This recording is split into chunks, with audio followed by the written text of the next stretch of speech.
In my series of buying property in Spain, just please check out my playlist for that. I've done a couple. Now this time, when you're buying property in Spain, I think the first thing you always think of is the sun, isn't it? And today it's the 14th of January 2020. Lovely day, but it's still a little bit chilly. Now I'm just going to put a clip in now. This is what I've done this morning, just before I went out. So it's Tuesday, the 14th of January, and just to prove that it is cold in Spain, that's ice. So we do get winters here in Spain. Now obviously, depending on where you are in Spain, be it north, south, up in a mountain, they get winters, and they can go on for three or 4 months really. And what I'm trying to put across is, if you're buying a property in Spain, one thing is, make sure that it's insulated. Now these properties here were built back in 2007, and they actually got a cavity wall, so they would have been insulated.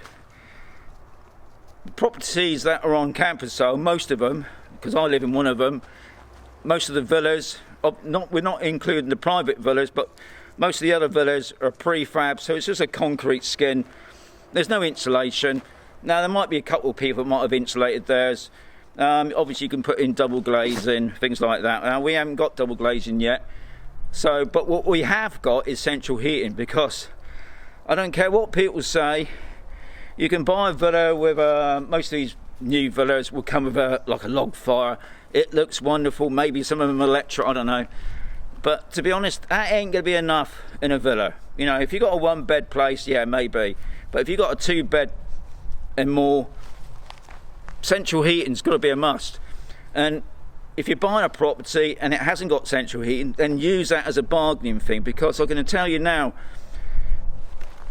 that I've been here in Spain. When we first arrived, we rented a property. All it had was a log fire. Okay, it's supposed to have an electric fan thing. That didn't work.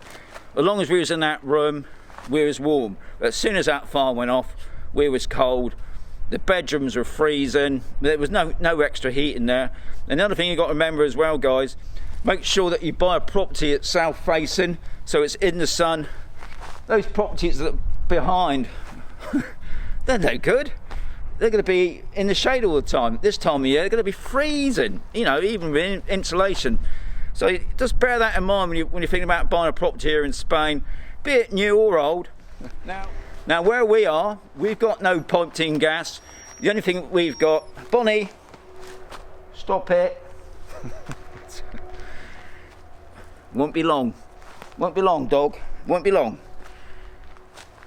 Now where we are, we've got no piped-in gas. We've got a choice of oil, which that's what we've got, and I find it really efficient. You got the pellets now, they're really good as well. And obviously you've got the choice of log burners. Log burners, I think, really are not enough, you know. So you need to get some sort of heating. Now another thing I wouldn't think about is some places, especially the smaller places, have probably got portable gas stoves. They're a bit dangerous. And another thing, what they do tend to do, because they're only warming up one area, and you got the vapour. One, you've got to have the windows open to ventilate your place, and two, you find the rooms at the back are going mouldy. You get that black mould. So, central heating. Can't put it across enough, people. Now, a lot of people that's watched my previous videos on winter and things like that, well, I said you've got to get central. They've all come up to me and said, Sean, we're glad we took your advice, because the places that haven't, yeah, they have to go and pay for central heating put in, which comes at a cost. Now another thing here, which is interesting, because none of these have got solar panels at all. Where we are on Camposol, there's a couple of solar water heaters on some people's roofs, but I don't think I've seen anybody with solar power. A lot of people have said that, why not use solar power? Yeah, it's there, the option's there. I think the main thing is, it's just expensive.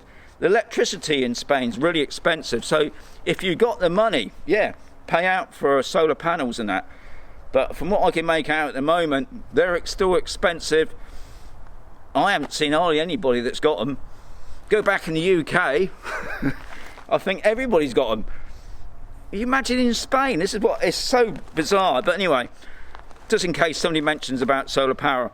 And I mean, another thing is, obviously in the afternoons we get the wind. Yeah, we could have turbines, but no, I haven't seen any of that as well. There are big wind turbines up on the mountains, but I know I had seen British Gas was actually trying out some tests where you could actually put up a portable wind turbine, a generator really. So yeah, there are other ways of getting heat and power and whatever else like that. But this video is really about winter. Don't come to Spain, you see the lovely villa, the photograph, you won't see these obviously, nice and white, outside next to the pool, in the sun like this. But yeah, it gets cold. It gets so cold you can get ice in it. Now where we are, we got the big massive Espuna, the mountain. We get snow on that sometimes. Now I actually got a video, I'll put that clip up as well. We actually had snow on Camposol for one day, only for a couple of hours. Well, I thought I'd do a quick video. This didn't happen much, I'll be honest. This is sunny Spain, well, would you believe? And it's snowing. I come all the way from the UK and look at it's snowing here. So anyway, hope you enjoyed the little bit. It's just a short one. It's they did say it's going to snow this week. I didn't think it would do. You know, they say these things, don't they? They never happen. I was going to go up on the Espuna. I don't think we're going to see much because of it's the snowing down here. So happens. So hope you found that useful. So remember that when you're buying a property, if you ain't got central heating, use that as a bargaining point. Anyway, oh yeah, I just forgot something. When you go on to Spanish estate agent sites, you'll see, well, you should see at the bottom when you're looking at the villa's information, right at the bottom there should be an EPC, Energy Performance Certificate, which is obviously a European directive. I can remember back in the UK, it was a big thing. If you're selling your property, you had to have a 10-year certificate.